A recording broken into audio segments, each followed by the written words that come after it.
Hei taas. Nyt on keskipäivä 18.5.2013 täällä Valensiassa. Siis kello on noin 12.15. Olen kävellyt tänään taas hirvittävän määrän kilometrejä, kuten aina näillä meidän kongressireissuillamme.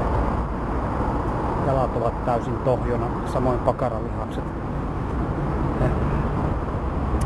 Lähestyn tuossa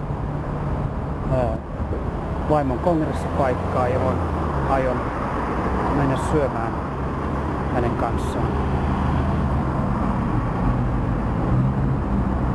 Paikallisten jalankulkijoiden käyttäytymisestä sen verran, että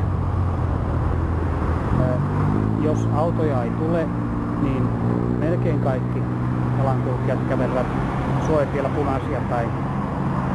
Se on näkyy oleva maan tapa. Toivottavasti se ei tartu minuun tällä reissulla. No, tapaamisiin.